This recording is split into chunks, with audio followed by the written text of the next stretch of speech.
Okay guys, so since I've been asking for recommendations of what I should pick up from Marvel or DC, a lot of people have suggested the Doctor Strange run. Now I've made it clear multiple times that I'm not exactly the biggest fan of reading magical characters just because of how much they deal with the fantastical things and things that you just kind of have to buy at face values without explanation.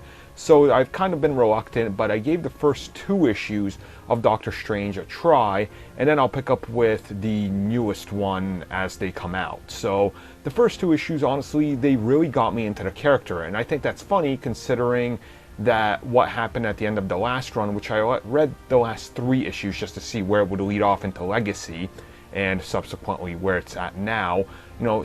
Stephen Strange is not the Sorcerer Supreme anymore. He gave that up and he passes it on to Loki.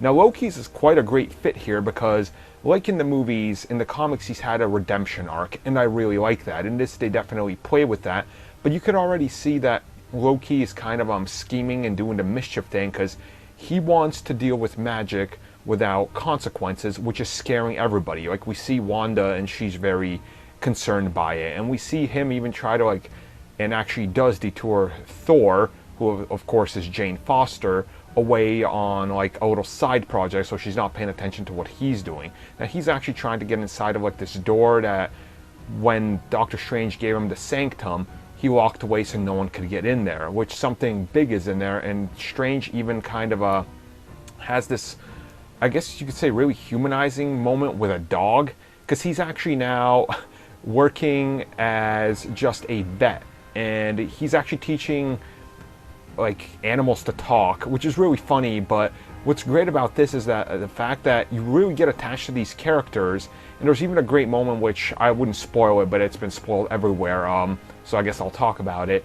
Doctor Strange goes and confronts Loki about something powerful that's going to be uncovered, and he's trying to prevent it, and Loki, not understanding the full consequences of the power and everything, ends up killing this dog.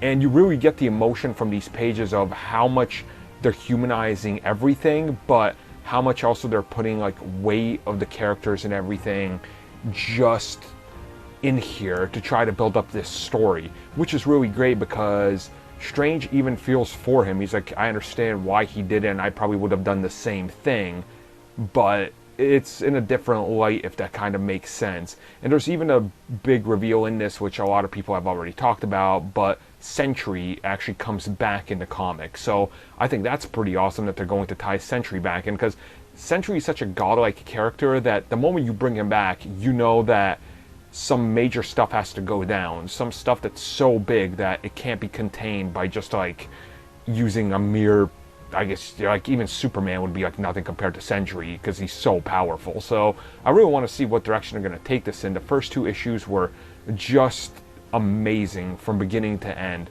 Very humanizing, very great art, great storytelling, and great evolution of Strange himself in a new direction that I think the character has needed.